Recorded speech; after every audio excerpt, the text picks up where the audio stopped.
eu vos convido para abrirem as vossas Bíblias no Evangelho de Jesus Cristo, segundo escreveu Mateus, no capítulo 26, versos 36 em diante.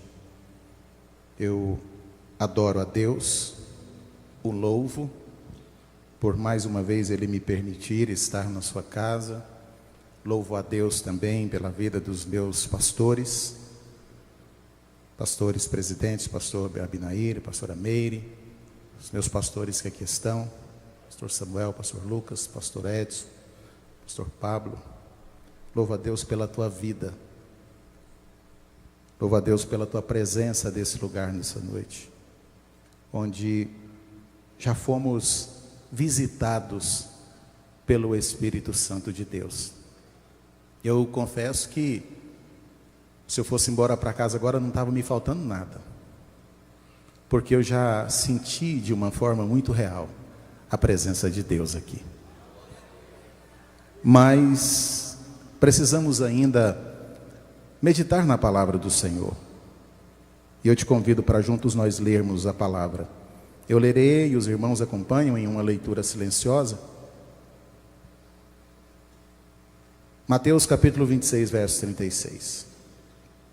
Então chegou Jesus com eles a um lugar chamado Getsêmani e disse aos seus discípulos: assentai-vos aqui enquanto vou além orar. E levando consigo Pedro e os 2 filhos de Zebedeu, começou a entristecer-se e a angustiar-se muito. Então lhes disse: a minha alma está cheia de tristeza até a morte. Ficai aqui e velai comigo. E indo um pouco mais adiante, prostrou-se sobre o seu rosto, orando e dizendo: meu Pai, se é possível, passa de mim este cálice. Todavia não seja como eu quero, mas como tu queres. E voltando para os seus discípulos, achou-os adormecidos e disse a Pedro: então nem uma hora pudeste velar comigo? Vigiai e orai para que não entreis em tentação. Na verdade o espírito está pronto, mas a carne é. E indo segunda vez orou dizendo: Pai meu, se este cálice não pode passar de mim sem eu o beber, faça-se a tua vontade. E voltando achou-os outra vez adormecidos, porque os seus olhos estavam carregados ou pesados. E deixando-os de novo, foi orar pela terceira vez, dizendo as mesmas palavras. Então chegou junto dos seus discípulos e disse-lhes: dormi agora e repousai. Eis que é chegada a hora, e o Filho do Homem será entregue nas mãos dos pecadores. Levantai-vos, partamos. Eis que é chegado o que me trai. Assentai-vos, em nome de Jesus. Glória a Jesus. Louvado seja o nome do Senhor. Meus irmãos, quinta-feira à tarde, Jesus orienta seus discípulos para que eles lhes preparassem a Páscoa. Concluída a Páscoa, Jesus já à noite, caindo à noite, Jesus chama os seus discípulos e diz: olha, agora vamos ao Getsêmani, ou na linguagem local, Getsemane. Os discípulos saem com Jesus, isso era comum. Jesus, por diversas vezes, chamava os discípulos para estarem indo ao Monte das Oliveiras e ali, às vezes, pelo jardim do Getsemane. Mas dessa vez Jesus, ele chega com seus discípulos e ele despede dos demais, chama somente 3 e diz: vocês ficam aqui enquanto nós vamos ali orar. E ali naquele lugar acontece algo que nunca havia acontecido. Jesus, ele expressa de uma forma muito clara a dor, a agonia que ele já sentia por avizinhar-se o momento em que ele seria entregue nas mãos dos malfeitores. E foram momentos de uma angústia extrema para Jesus. Ali no Getsêmani, Jesus demonstra o seu lado humano, o seu lado homem, o lado do filho do carpinteiro e, consequente também, do homem que se tornou carpinteiro. Jesus expressa e demonstra de uma forma muito clara o seu lado humano. Quando, como Deus, como Filho de Deus, ele consegue ver no futuro o que estava o esperando.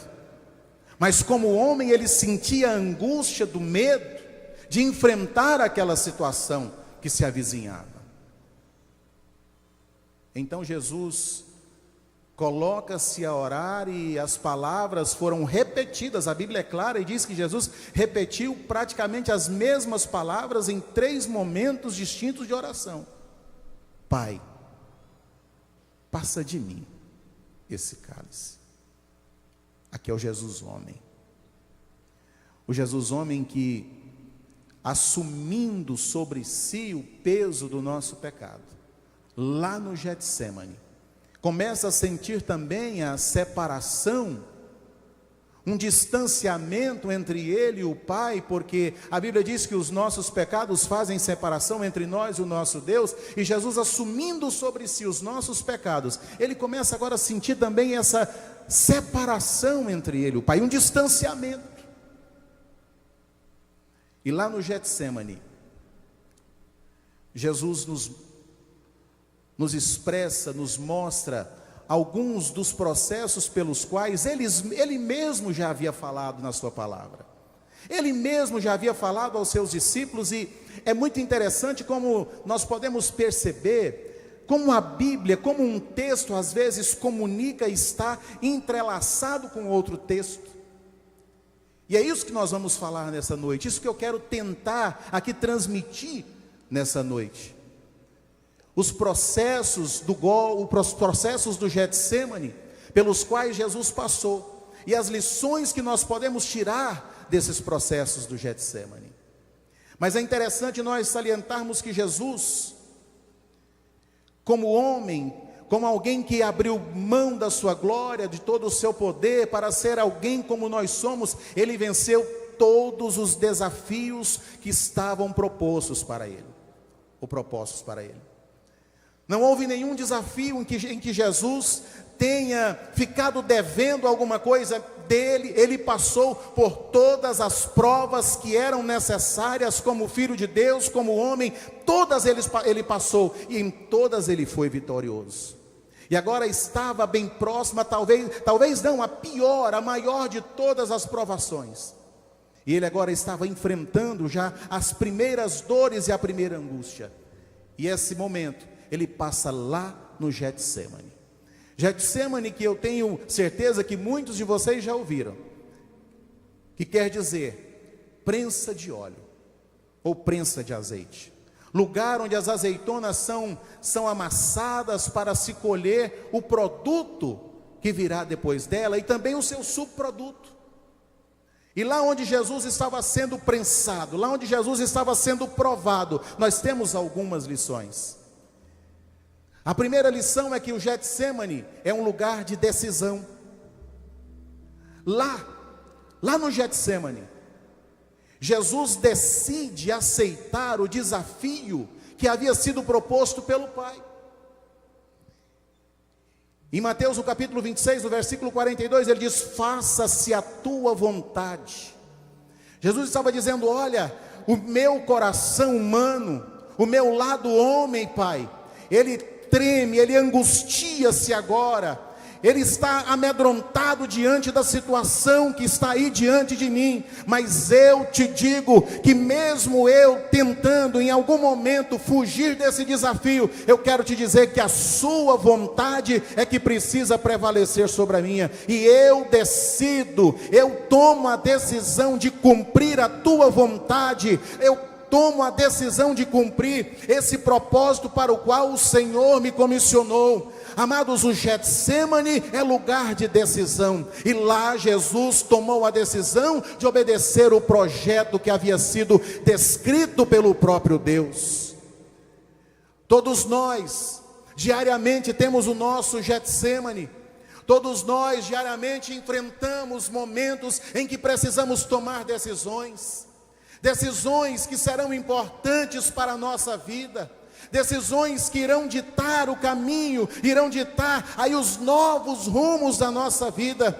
E é nesse momento, amados, que nós precisamos estar na presença de Deus para tomarmos uma decisão não de acordo com a nossa própria vontade, porque às vezes a nossa vontade ela nos afasta de Deus. A nossa vontade muitas vezes quer nos levar para caminhos que nos afastam do propósito original do Senhor. Mas quando nós aceitamos o desafio de aceitar, de encabeçar o projeto que o próprio Deus planejou para nós, a partir daquele momento nós começamos a trilhar o caminho vitorioso, o caminho que Deus tem reservado para cada um de nós. É lugar de decisão. O Getsêmani é lugar de busca, é lugar de comunhão. Jesus, sentindo o distanciamento do Pai, só tinha uma forma de tentar diminuir essa distância. Quando Jesus precisava, quando ele se encontrava em uma situação inusitada, era muito comum que ele se afastasse dos seus discípulos e se colocasse em um local à parte para buscar a presença de Deus. Jesus estava sentindo necessidade de buscar a presença do Pai. Então ele chama os seus discípulos, entre os discípulos ele escolhe 3, e daqueles 3 ele vai a um lugar à parte e começa a buscar a presença de Deus. Jesus foi orar e por 3 vezes ele se ajoelha, ele se angustiava, ele olhava para os seus discípulos, eles estavam dormindo, mas ele continuava naquele propósito de oração, em uma busca intensa, dizendo: mesmo que as coisas estejam muito dolorosas e eu muito angustiado, mas eu continuarei buscando a presença de Deus. Amados, nada deve interferir na nossa busca, nada deve interferir no nosso propósito de buscar estar na presença de Deus. Nem a luta, nem a profundidade, nem o porvir, nem a espada, nada pode nos separar do amor de Deus, nada pode frustrar ou pode diminuir esse desejo ardente de buscar estar ao lado do Senhor Jesus. Eu me recordo quando Jesus liberta aquele homem lá em Gadara, e que Jesus não foi aceito na província dos Gadarenos. Jesus então entra no barco com seus discípulos, e quando ele olha o que estava acontecendo, o gadareno estava entrando no barco também. O gadareno estava entrando no barco que Jesus estava entrando, e Jesus fala: não, você desce do barco. Desce do barco e vai e conta aos teus tudo que o Senhor Jesus fez na sua vida. Mas estava acontecendo na vida daquele homem algo que acontece na vida de todos aqueles que têm um encontro real com Cristo. Todos que têm um encontro real com Cristo desejam ardentemente estar ao lado dele em todo momento da sua vida.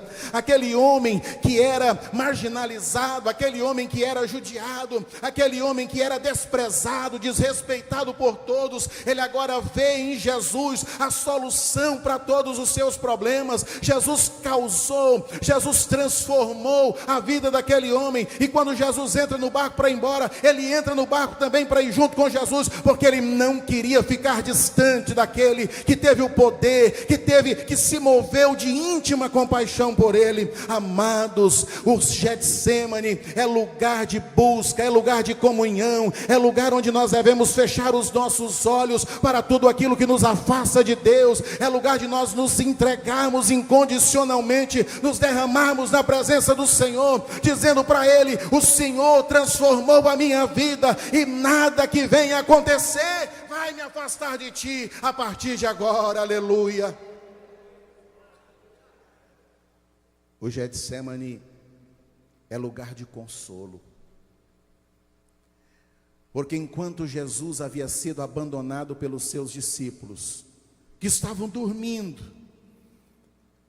A Bíblia diz, Lucas 22:43, que Deus mandou que um anjo estivesse ao lado dele para o consolar, enquanto os seus discípulos estavam dormindo. Aleluia! Todas as vezes que nós estivermos no nosso Getsêmani, na nossa prensa de azeite, nós não estaremos sós. O Senhor há de estar ao nosso lado, o Senhor há de estar ali do nosso lado, ouvindo o nosso clamor, vendo a nossa necessidade. Aleluia! Eu acho tão bonito quando eu vejo Daniel se prostrando aos pés do Senhor, e durante 3 semanas ele se coloca em oração. Meus queridos, e durante 3 semanas ele orou incessantemente. Aí quando ele encerra aquele período, o anjo desce e diz: olha, desde o primeiro momento em que você se colocou a buscar a Deus, a sua oração chegou até o trono do Senhor.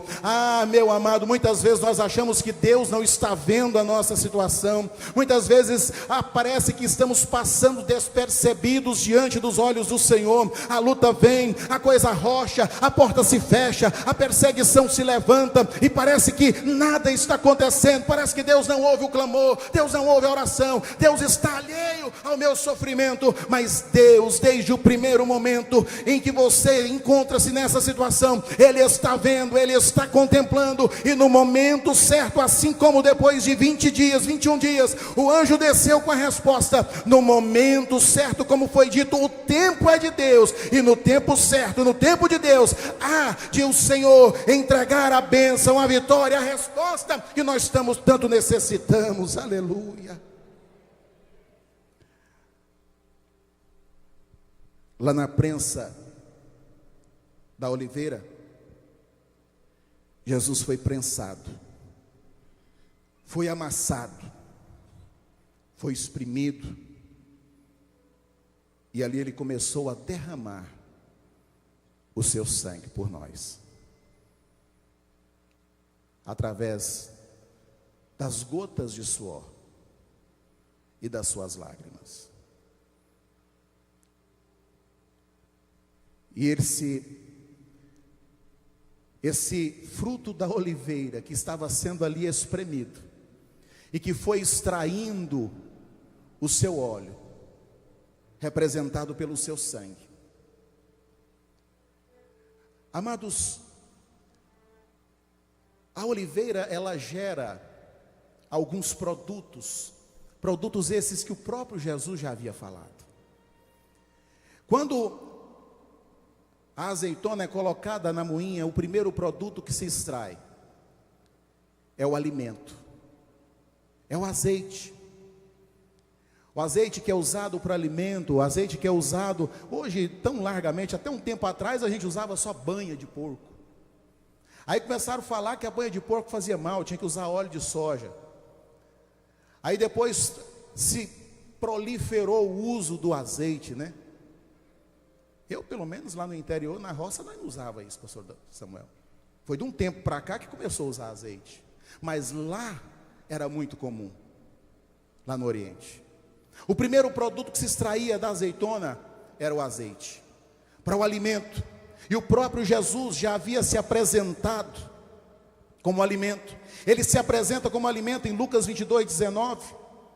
E em 4 outras passagens bíblicas ele se apresenta como alimento. Em João, no capítulo 35, ele se apresenta como o pão da vida. No mesmo livro de João, no capítulo 6:41, ele se apresenta como o pão que desceu do céu. Em 6:48 ele diz: eu sou o pão da vida. E em 6:51 ele também diz: eu sou o pão descido do céu, e aquele que come de mim nunca mais terá fome, terá sua fome saciada. Aleluia! Ele está dizendo: olha, aquele que experimentar de mim, aquele que experimentar desse pão que desceu do céu, ele não vai ter mais sede, porque eu sou suficientemente para estar matando, para estar saciando a fome. Aqui Jesus está se colocando como nosso suficiente Salvador. Ele está colocando, ele está se dizendo assim: olha, eu sou a sua suficiência, e quando você estiver me experimentar, nada mais vai faltar na tua vida. É interessante como a vida muda depois que nós aceitamos Jesus. O salmista diz: o Senhor é o meu pastor e nada, o Senhor é meu pastor e nada, me ajuda aí, irmão, você está aí? O Senhor é o meu pastor e nada, mas quando ele diz que nada faltará, não vai faltar também a luta, não vai faltar a dificuldade, não vai faltar a doença, não vai faltar a perseguição, não vai faltar o desânimo, não vai faltar a vontade de deixar a igreja, de largar tudo, a fraqueza, não vai faltar nada disso.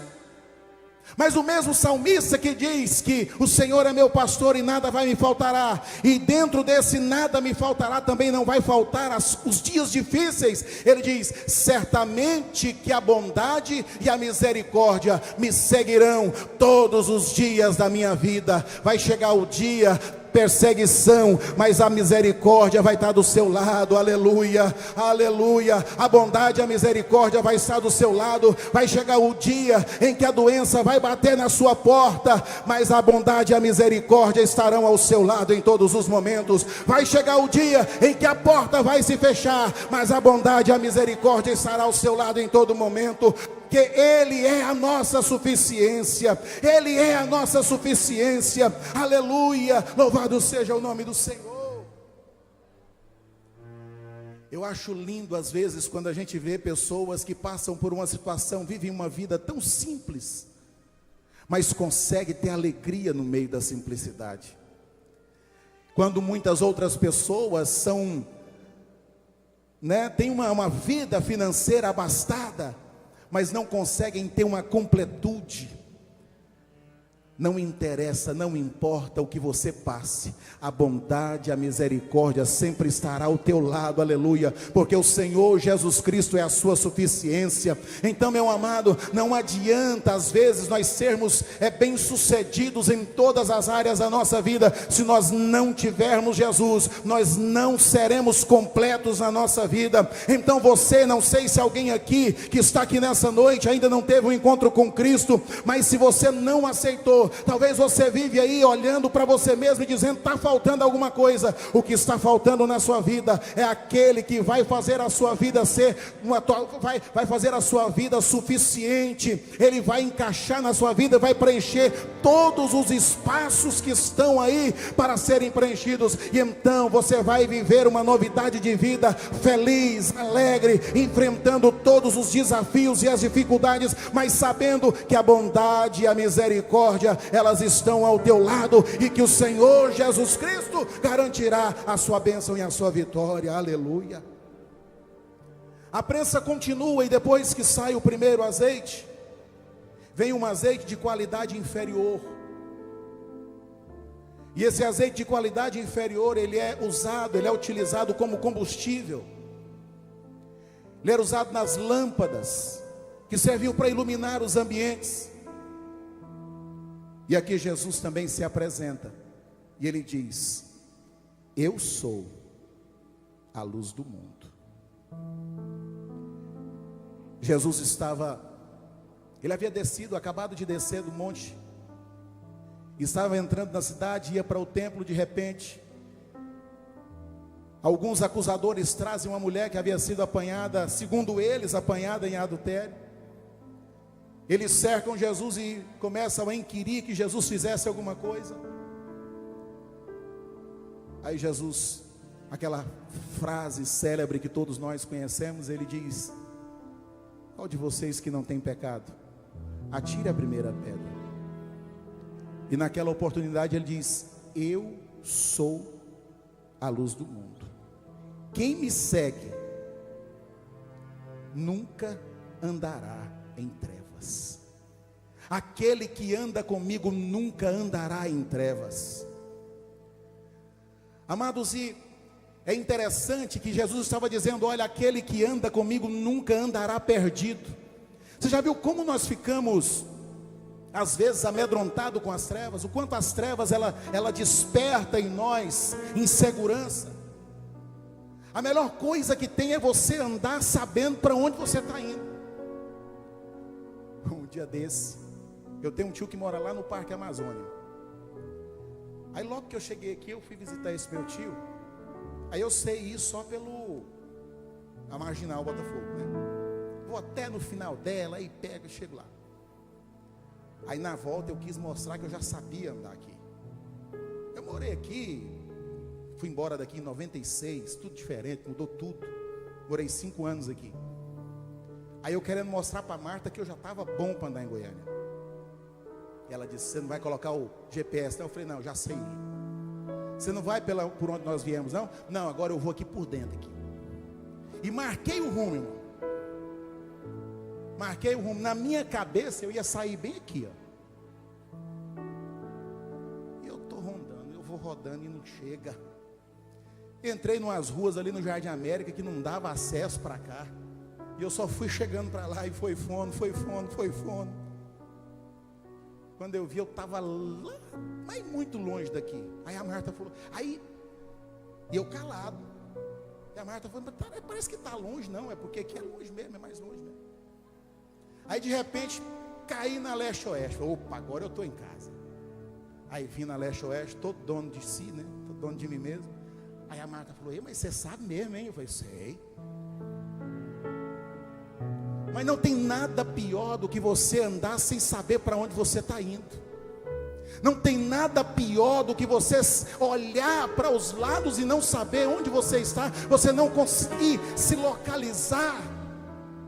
Jesus estava dizendo: aquele que anda sem mim, ele anda perdido. Ele não sabe de onde vem, ele não sabe para onde vai, mas aquele que me segue, ele não andará em trevas, ele andará seguro, ele tem um caminho, porque eu indico o caminho para aqueles que andam comigo. Então, se tem alguém aqui que se encontra perdido, não sabe de onde vem, nem sabe para onde vai, eu quero te dizer uma coisa muito importante: Jesus, ele quer acender uma luz diante de você, e essa luz vai te guiar, assim como ele guiou os seus filhos no deserto, em uma coluna de fogo, durante a noite, dirigindo, protegendo, livrando de todo mal. Esse é o Senhor Jesus, que quer fazer a diferença na sua vida, para que você não se sinta mais perdido na sua caminhada. Aleluia.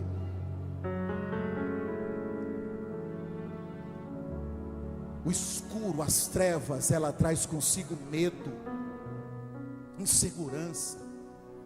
Eu não vou mentir, eu tenho medo mesmo.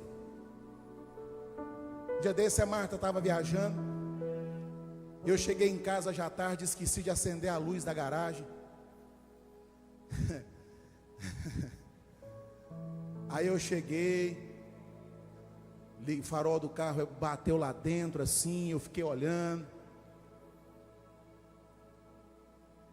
E a minha casa, a frente da casa, irmãos, tem umas trepidações, e de vez em quando passam uns carros com carretinha. Mas pensa no barulhão que faz. Aí eu estava de madrugada no escuro, de repente passa um carro com aquela, bem numa velocidade alta, fez um barulhão. Eu falei: meu Deus, está abrindo o portão. Aí eu acordei no escuro, falei: oh, Jesus. Aí depois eu fui aprender que eram as carretinhas, os carros puxando as carretinhas, passando, fazendo um barulho naquele trem. Hoje eu não me importo mais. O escuro, as trevas, nos causa medo. Nós não somos seres das trevas, nós somos seres da luz.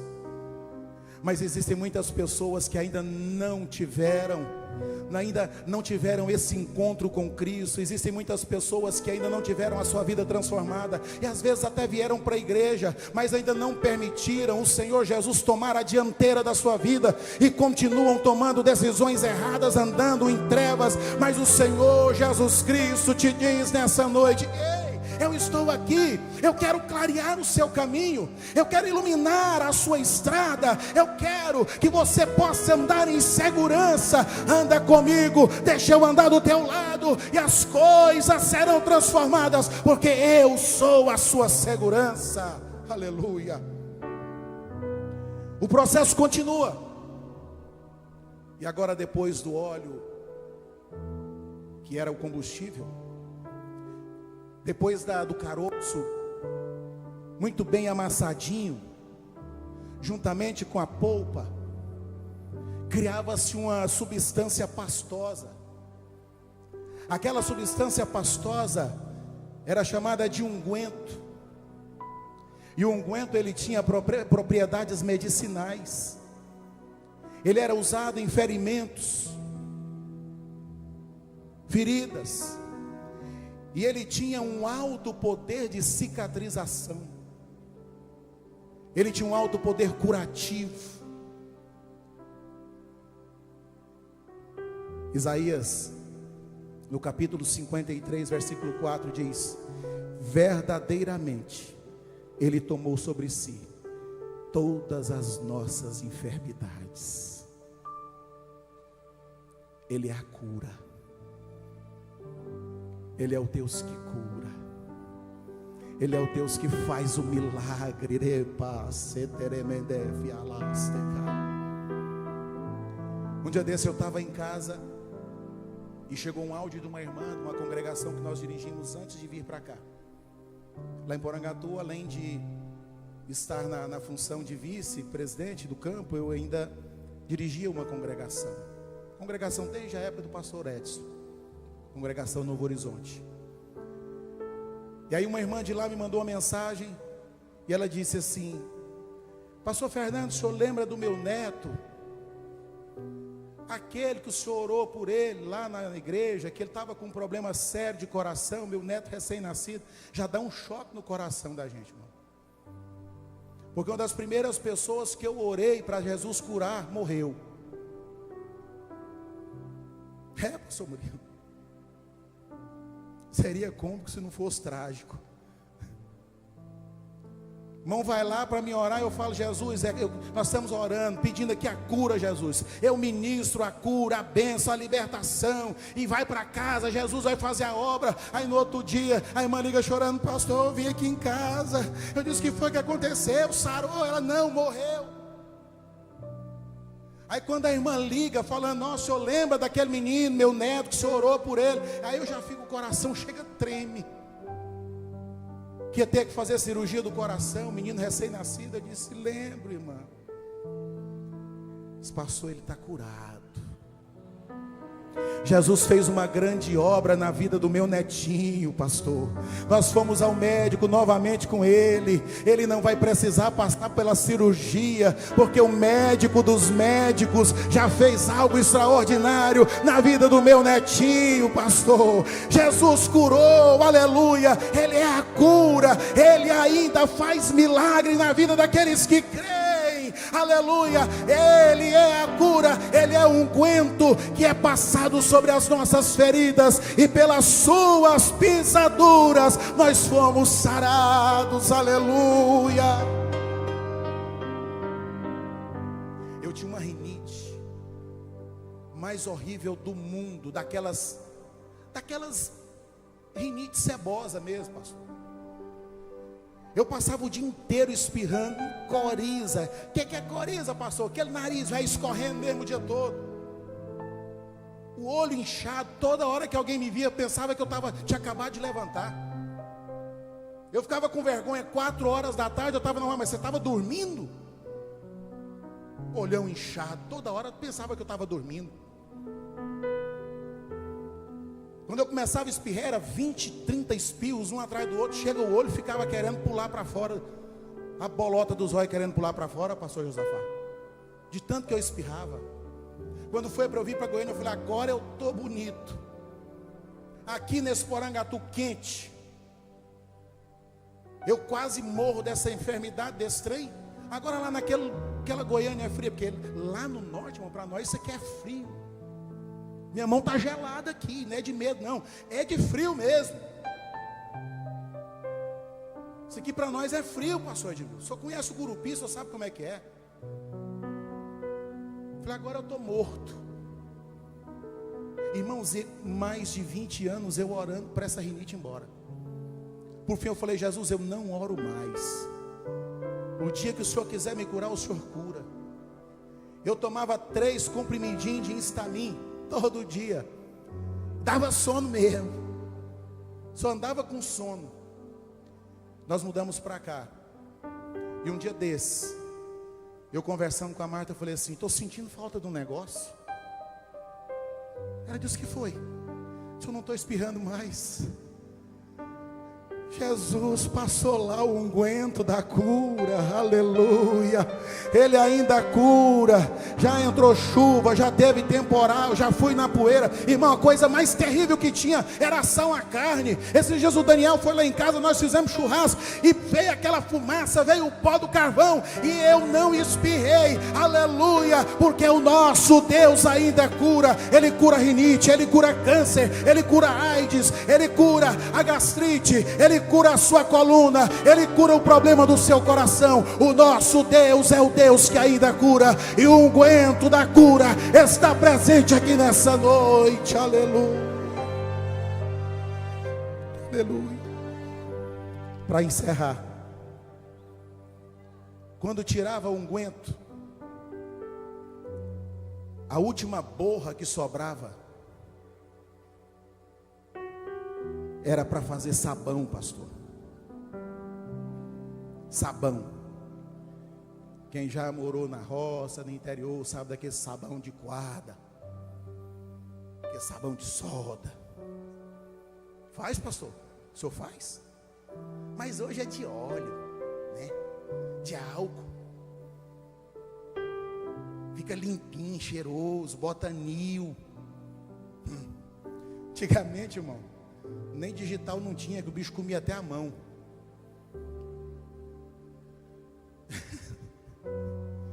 Ai, Jesus, misericórdia. O último processo era usar a borra para fazer sabão. Aí João, na primeira carta, capítulo 1, versículo 7, ele diz: mas o sangue de Jesus nos purifica de todo pecado.